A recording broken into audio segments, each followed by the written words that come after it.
ఎట్టకేలకి ఏపీలో ఓట్స్ శాతం అయిపోయింది. ఇప్పుడు రిజల్ట్ కోసం చాలా మంది ఈగర్‌గా వెయిట్ చేస్తారు. అటు ఏపీ, ఇటు తెలంగాణ ప్రజలు కూడా.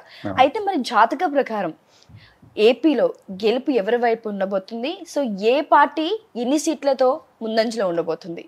తప్పకుండా మన క్యూబ్ టీవీ ప్రేక్షకులకి ముందుగా శుభాకాంక్షలు తెలియజేసుకుంటూ ఆంధ్రప్రదేశ్ ఎలక్షన్లో ఏ పార్టీ అధికారంలోకి రాబోతుంది అన్నారు కదా. నేను జగన్మోహన్ రెడ్డి గారిది, చంద్రబాబుది, పవన్ కళ్యాణ్ గారు వీళ్ళందరిది చూశానమ్మా. ఇక్కడ గత అక్టోబర్ 11వ తారీఖున సుమన్ టీవీలో నా ఇంటర్వ్యూ వచ్చింది. బైరిశెట్టి నాగరాజు గారు ఆయన ఇంటర్వ్యూ చేసినప్పుడు జనసేన టీడీపీ పొత్తు ఉంది, ఈ పొత్తులో కూటమి వస్తే వైఎస్ జగన్మోహన్ రెడ్డి గారికి 117 సీట్లతో అధికారంలోకి వస్తారు, కూటమికి 58 సీట్లు అని చెప్పడం జరిగింది. సో ఇది జరిగి ఇప్పటికి 7 నెలలు దాటిపోయింది.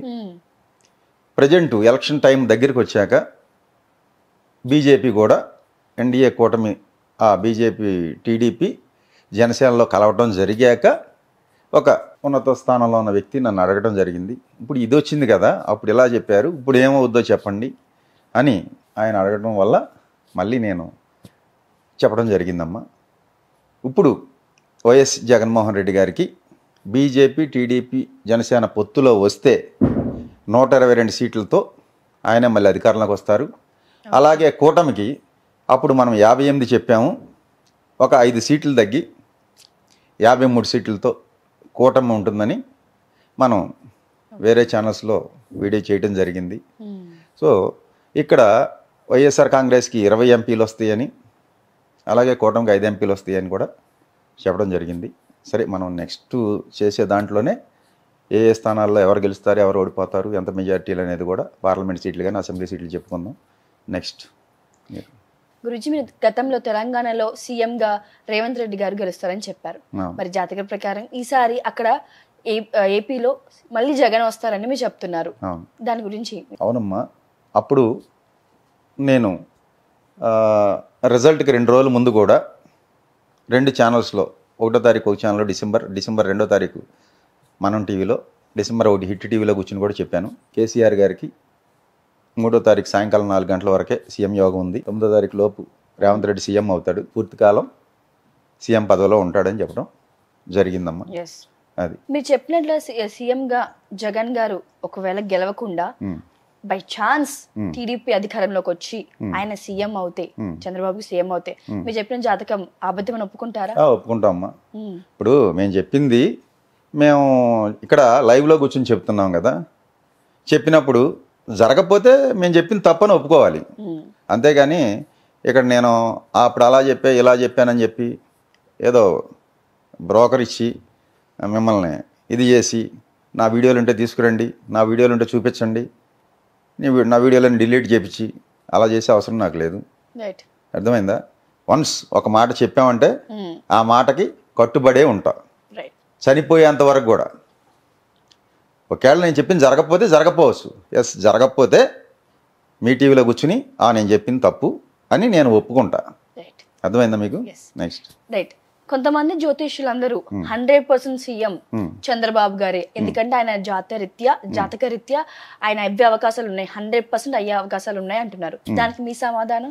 ఇప్పుడు మా జ్యోతిష్యులే చాలామంది కూడా టీవీలో కూర్చుని జగన్మోహన్ రెడ్డి గారే అవుతారు జాతక రీత్యా అని మరి కొంతమంది ఇలా కూడా చెప్తున్నారు, కొంతమంది అలా కూడా చెప్తున్నారు.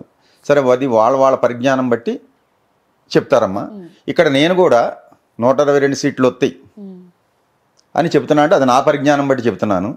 అలాగే తెలంగాణలో 63 సీట్లు వస్తాయి అని చెప్పి మా పొంగులేటి శ్రీనివాసరెడ్డి గారు జాయిన్ అయిన కొత్తలోనే చెప్పాను ఆయనకి, నేను అది శ్రీనివాసరెడ్డి గారికి వచ్చేది కాంగ్రెస్ పార్టీ అని. తర్వాత రిజల్ట్ వచ్చే ముందు కూడా 64 నుంచి 67 వస్తాయి అన్న, అదే 64తో వచ్చినాయి. పూర్తికాలం గవర్నమెంట్ ఉంటుందని కూడా చెప్పాను. అది ఇక్కడ రేవంత్ రెడ్డి గారు ఉంటారా ఊడిపోతారా అని అన్నారు. పూర్తికాలం ఉంటుంది. మే తర్వాత ప్రమాణ స్వీకార ముహూర్తం ప్రకారం ఈ మే తర్వాత కొంచెం ఫైనాన్షియల్ ట్రబుల్స్ ఎదుర్కొంటాడు ఈయన, అది కొన్నాళ్ళు జరుగుద్ది. ఏదైనా 27 దాటేటప్పటికి ఈ ప్రమాణ స్వీకార ముహూర్తం ప్రకారం సెట్ అవుద్ది. ఆయనకి కుటుంబం అంటే ఈ మంత్రులు ఉన్న ఎమ్మెల్యేల వల్లే కొంత ఇబ్బందులు ఉంటాయి అని చెప్పడం జరిగింది ఆ విషయంలో. ఒక మనిషికి జాతకం చూస్తే జ్యోతిష్యుడు ఒకే విధంగా చెప్పాలి. కానీ ఇప్పుడున్న సమాజంలో నలుగురు జ్యోతిష్కులు 4 రకాలుగా చెప్తున్నారు. దాని గురించి మీరు ఏమంటారు? చెప్తారమ్మా. మీలో ఉన్న చైతన్యం ఒకటే, నాలో ఉన్న చైతన్యం ఒకటే. అర్థమైందా? చరాచర 24 లక్షల జీవరాశుల్లో ఉన్న అదేనమ్మా 84 లక్షల జీవరాశుల్లో ఉన్న చైతన్యం పలికిచ్చేది కూడా ఒకటే. కానీ నేను వేరేగా పలుకుతా, మీరు వేరేగా పలుకుతారు, మీరు వేరేగా ఆలోచిస్తారు, నేను వేరేగా ఆలోచిస్తా. డిఫరెంట్గా ఎలా ఆలోచిస్తున్నామో ఈ జ్యోతిష్యులు కూడా వాళ్ళ స్థాయి, వాళ్ళ పరిజ్ఞానం, వాళ్ళకున్న అజ్ఞానం, విజ్ఞానం ఏదో ఒకటి ఉన్న స్థాయిని అనుసరించి చెప్పడం జరుగుతుంది. అంతే తప్ప వేరే ఏమీ కాదు. అంటే ఆ తేడాలు ఎందుకండి? అంటే జ్యోతిషం ఎలాగో ఒకటే ఉంటుంది కదా. ఇప్పుడు నా జాతకం ఇప్పుడు నేను నడుస్తున్నాను, ఒకటే నడుస్తాను, పక్కన మళ్ళీ పడిపోతాను, అంత మంది చెప్తే ఒక మనిషిని ట్రబుల్ చేస్తున్నట్టే కదా అది. అదేనమ్మా. ఇప్పుడు జ్యోతిష్యంలో సాధారణంగా అడిగితే చెప్పమని ఉంది, అడగకుండా మాకు తెలిసినా చెప్పకూడదు. రెండోది వీళ్ళు ఎలా ఎందుకు చెబుతున్నారు అంటే వాళ్ళకున్న పరిజ్ఞానం బట్టి చెప్పారు. ఇప్పుడు ఉదాహరణకి మీకు తెలంగాణలో మా జ్యోతిష్యులు అందరూ కూడా వన్ సైడే చెప్పారు. 70 నుంచి 75 బీఆర్ఎస్ వస్తుంది, కేసీఆర్ గారే మళ్ళీ సీఎం అని. అది ముందు నుంచి ఎప్పటి నుంచో చెప్పుకొచ్చారు. ఇందులో కొంతమంది మేము చెప్పలేదంటారు, చెప్పి కూడా కొంతమంది మేము చెప్పాము, ఒప్పుకున్నాము, జరగలేదంటారు. సరే, దీనికి వ్యతిరేకంగా ఒక 2-3 కూడా రేవంత్ రెడ్డి అవుతాడని చెప్పారు. అందులో నేను ఒకడిని. నేను కూడా ఇన్ని సీట్లతో రేవంత్ రెడ్డి సీఎం అవుతారని చెప్పాము. అది కాంగ్రెస్ హైకమాండ్ బటన్ నొక్కి ఎవరంటే సీఎం ఆడలే కదమ్మా. 10 మంది పోటీ పడ్డారు, వెళ్ళి హస్తంలో మల్లయోధుల్లాగా యుద్ధం చేశారు. చివరికి రేవంత్ రెడ్డి స్విచ్ నొక్కి రేవంత్ రెడ్డిని కూర్చోబెట్టారు వాళ్ళు. మరి అలాంటి 10 మంది ఉన్న దాంట్లో నువ్వు ఎలా చెప్తున్నావు రేవంత్ రెడ్డి అని నన్ను చాలా మంది అడిగారు. పైన ఉన్నవాడు చెప్తున్నాడు రేవంత్ రెడ్డి అవుతాడని. జరిగిందా లేదా? ఇక్కడ మా జ్యోతిష్యుల్లో మాకున్న పరిజ్ఞానంలో తప్పులేనుంటే మాయే కానీ శాస్త్రంలో కానీ విశ్వంలో ఉన్న శక్తిలో కానీ ఏ తప్పు లేదు. భగవంతుడు ఒకే రూపం, ఉన్న శక్తి, అది అల్లా అనుకోండి, జీసస్ క్రైస్ట్ అనుకోండి, మీరు హనుమంతుడు అనుకోండి, లార్డ్ వెంకటేశ్వర స్వామి అనుకోండి, ఎన్ని రూపాలు వచ్చినా ఉన్నది ఒకటే చైతన్యం. ఆయన రోజు అష్టోత్తర సహస్రనామం చేసేటందు ఒకే దృష్టి ఉంటుంది. కత్తి తీసుకుని రోజు మర్డర్లు చేసి దొంగతనాలు చేసి బతికేయడందు కూడా సమదృష్టితోనే ఉంటాడు. భగవంతుడు అందరినీ సమదృష్టితో చూస్తాడు. ఇక్కడ భేదభావం మందే, వీడు దొంగ, వీడు ఇది అని భేదభావం మనం చూస్తాం తప్ప భగవంతుడికి ఏం లేదమ్మా. సృష్టిలో సకల ప్రాణుల్ని కూడా సమానంగా చూస్తాడు. రైట్. నెక్స్ట్, సో ఏపీలో ఎంపీగా షర్మిల గారు చేస్తున్నారు, కడప నుంచి పోటీ చేస్తున్నారు. ఆవిడకి గెలుపుందా? అలాగే ముందు కాంగ్రెస్ పరిస్థితి ఎలా ఉండబోతుంది కడపలో? షర్మిల గారి జాతకం ఒకసారి నేను చూశానమ్మా. సో షర్మిల గారి జాతకం 2025 ఫిబ్రవరి నుంచి ఇప్పుడు కొన్న దానికన్నా కూడా ఇబ్బందులు ఎక్కువ అవుతాయి. ఆంధ్రప్రదేశ్లో కాంగ్రెస్ పరిస్థితి దిగజారిపోయింది ఎప్పుడో, అదే కంటిన్యూ అవుద్ది, కనుమరుగవుద్ది.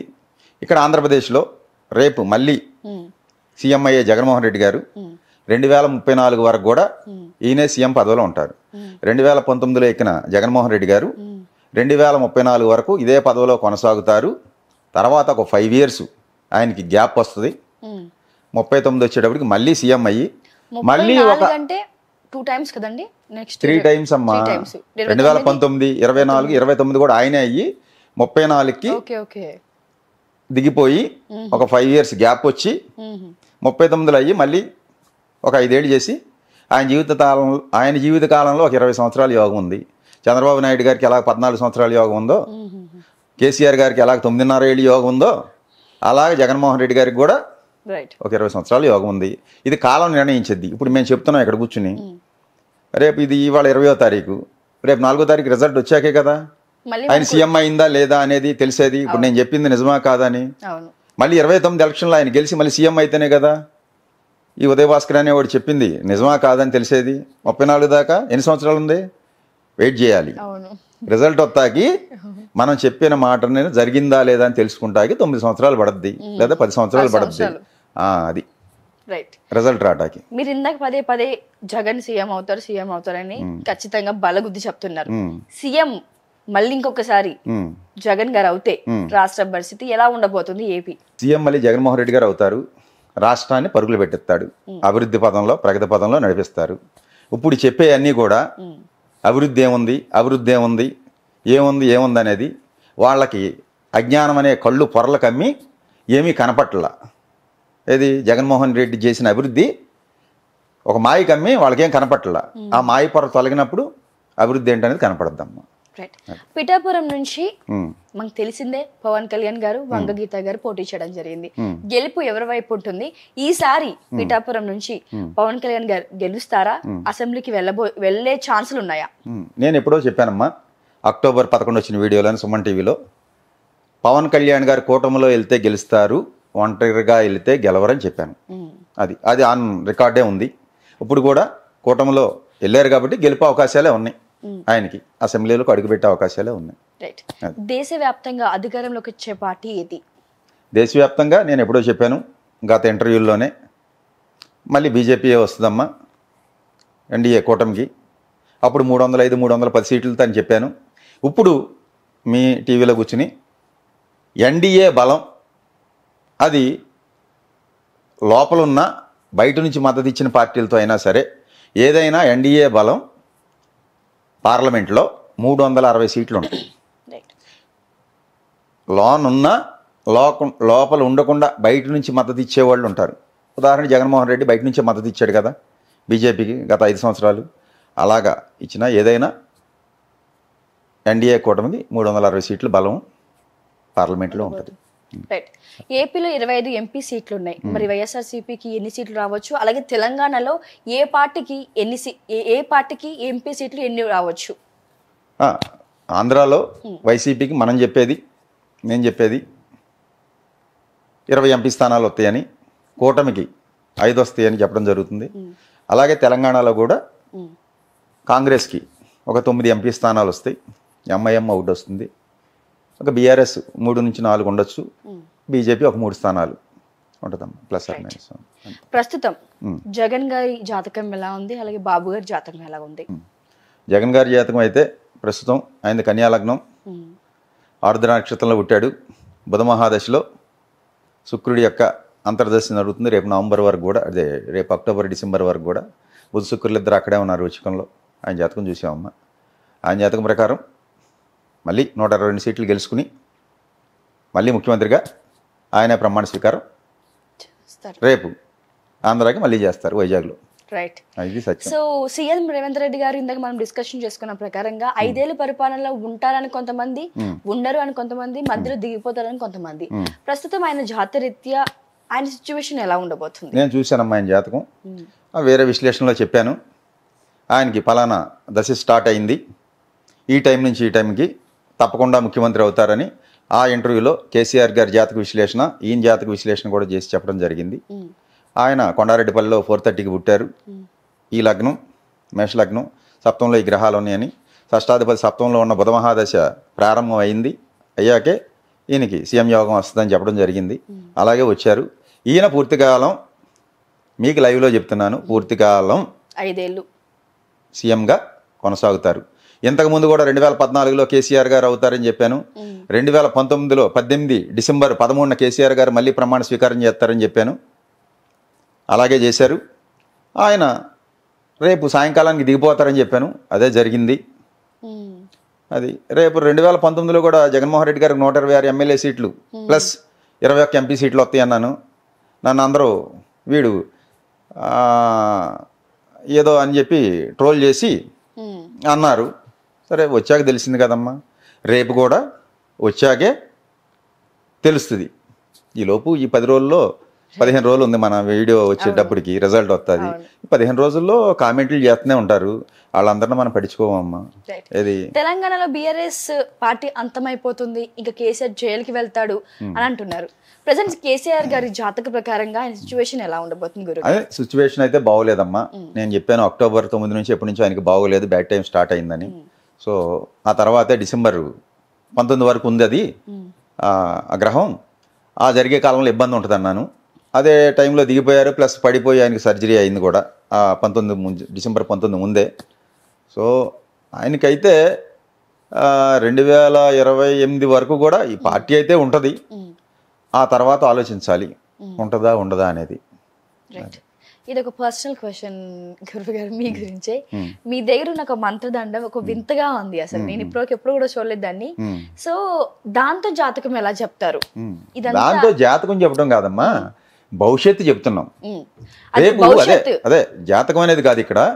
జాతకం అంటే హారోస్కోప్ కావాలి, గ్రహాలు ఇవి అవి అది డివైన్ ఆస్ట్రాలజీ అని చెప్పి విశ్వంలో ఉన్న శక్తికి, విశ్వంలో ఒక శక్తి నడిపిస్తుంది కదా, దానికి కనెక్ట్ అయ్యేదే. అది ఒక ఇన్స్ట్రుమెంట్ మంత్రదండం అనేది, నేను చూసేది. ఇదంతా జనాల్ని మోసం చేయడానికి కానీ కొంతమంది చెప్పిన ప్రజలకి మీరు ఇచ్చే సమాధానం ఏంటి? తప్పే ఉందండి, యద్భావం తద్భవతి. ఇప్పుడు మీరు మోసం చేస్తున్నారు అనుకున్నారనుకోండి, నాలో ఒక మోసగాడు కనపడతాడు.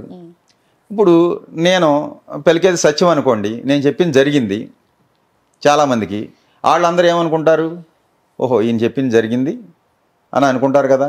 అది ఇక్కడ నేను జనాలను మోసం చేసి నేను డబ్బులు సంపాదించుకుని నీకు ఆ పూజలు చేయాలి, ఈ హోమాలు చేయాలి, 10 లక్షలు పట్టురా, 12 లక్షలు అవుద్దని నేనేం చెప్పట్లేదు కదా. లేకపోతే ₹1,00,000 తీసుకురా, 50,000 తీసుకురా అని ఎక్కడన్నా నేను నా దగ్గర అడిగిన వాళ్ళకి గోచారం ఇచ్చే ఈ గ్రహాలు బాగోలేదు, దశాంతర దశలు తీసే ఈ గ్రహాలు బాగోలేదు, ఇవన్నిటికి కలిపి ఎంఆర్పి ప్యాకేజ్ ఇది, లేకపోతే త్రయంబకేశ్వర్ వెళ్ళు, లేదా అక్కడికి వెళ్ళు, ఇక్కడికి వెళ్ళు, శని సింగనాపూర్ వెళ్ళు, శని బాగోపోతే, రాహుగ్రహం బాగోపోతే కుక్కి సుబ్రహ్మణ్య స్వామి దగ్గరికి వెళ్ళు, ఇవన్నీ నేనే పూజలు ఏం చెప్పి ఇట్లా. రాహు నీ పక్కన ఇంట్లో రాహు ఉన్నా అక్కడ భగవంతుడు ఉన్నాడు. ఒకటికి ఎవడికో చెప్పాను నేను, గురువుగారు నేను కుక్కి వెళ్తున్నా అన్నాడు. దేనికి రా అన్న, ఆ రాహు సుబ్రహ్మణ్య స్వామి రాహు ఇప్పుడు నాకు అంతర్దశ జరుగుతుంది అన్నాడు. వాడు కూడా ఆస్ట్రాలజరే, తెలుసు అనమాట, మమ్మల్ని కోచింగ్ చేస్తుంటారు. ఈ రాహు గ్రహం నీ పక్కన లేదా అన్న అంటే, ఎక్కడుంది గురుగారు, కుక్కీలోనే ఉన్నాడు అన్నాడు. అవి పుణ్యక్షేత్రాలు అయ్యో ప్రశస్తమైన కాలంలో పుట్టిని అక్కడే ఉంటాడండి భగవంతుడు, నీ పక్కన ఉన్న విగ్రహంలో కూడా ఉన్నాడు, నువ్వు చూడగలిగే భావంతో ఉంటుంది అన్న. లేదు వెళ్తున్నా అన్నాడు. సరే నీ కర్మ వెళ్ళు అన్న. వత్త ఔటర్ రింగ్ రోడ్లో హైదరాబాద్ ఎక్కాక యాక్సిడెంట్ అయింది. హాస్పిటల్లోని ఫోన్ చేశాడు, గురువుగారు కుక్కీ వెళ్ళి వస్తున్నాము, కారు చెత్త అయిపోయింది, మేము బతికున్నాము అన్నాడు. వెళ్ళకపోతే జరిగేది కాదు కదా. మరి కుక్కీలో ఉన్న రాహు ఏం చేసింది చెప్పండి. ఎంతోమంది పుణ్యక్షేత్రాలకు వెళ్తా యాక్సిడెంట్లే చనిపోతున్నారు. నిజమే. మరి ఆ భగవంతుడు రక్షించాలి కదా. కర్మని ఎవడో తప్పించలేడమ్మా. ఇక్కడ మేము కూర్చుని నేను చెప్పినా ఇంకోటి చెప్పినా ఎవడో చెప్పినా కబుర్లు చెప్తాం తప్ప కాలక్షేపానికి జనాలకి ఈ కర్మని ఎవడో తప్పించలేడు. ఇప్పుడు అక్కడ జగన్మోహన్ రెడ్డికి అవ్వాలని ఉంది, అదే అవుద్ది. అర్థమైందండి.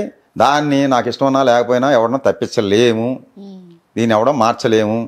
ఏమి రాసి ఉంటుంది, ఫిక్స్ అయిపోయి ఉంటుందండి, అదే జరుగుద్ది. దానికి తగ్గట్టే ఆ జీవుడు డ్యాన్సులు వేస్తాడు.